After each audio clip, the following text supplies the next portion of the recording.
मातंग समाजाला स्वतंत्र आरक्षण तसंच अनुसूचित जाती उपवर्गीकरण अ ब क ड तत्काळ लागू करण्याच्या मागणीसाठी निघालेली मुंबई ते नागपूर ही भव्य पदयात्रा अमरावती शहरात दाखल झाली। लहुजी शक्ती सेनेचे संस्थापक अध्यक्ष विष्णुभाऊ कसबे यांच्या नेतृत्वात निघालेल्या पदयात्रेला अमरावतीकरांनी मोठ्या उत्साहाने स्वागत करून साथ दिली। मातंग समाजाला स्वतंत्र आरक्षण तसंच अनुसूचित जाती उपवर्गीकरण अ ब क ड तत्काळ लागू करण्याच्या मागणीसाठी मुंबई ते नागपूर अशी भव्य पदयात्रा काढण्यात आली आहे।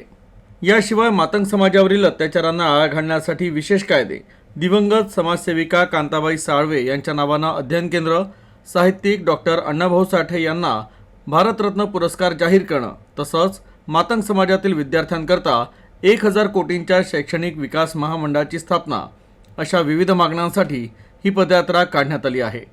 मुंबई ते नागपूर दरम्यान निघालेली पदयात्रा अमरावती शहरात दाखल झाली। या पदयात्रेला अमरावतीकरांनी मोठ्या उत्साहाने स्वागत केलं।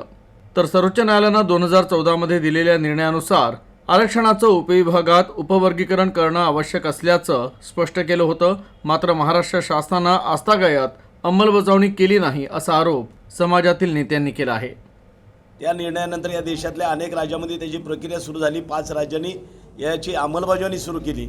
मात्र दुर्दैवाने ज्या महाराष्ट्राला आम्ही पुरोगामी राज्य म्हणतो, ज्या महाराष्ट्राला आम्ही फुले शाहू आंबेडकरांचं राज्य म्हणतो, ज्या महाराष्ट्राला आम्ही साधू संतांची भूमी म्हणतो, तो महाराष्ट्रामध्ये हा 15 महिन्याचा कालावधी या शोषित पीडितांना न्याय देण्यासाठी का लागतो, हा प्रश्न घेऊन त्या ठिकाणी या अधिवेशनावरती लहुजी शक्ती सेनेचा महामोर्चा महापदयात्रा सुरू झालेली आहे।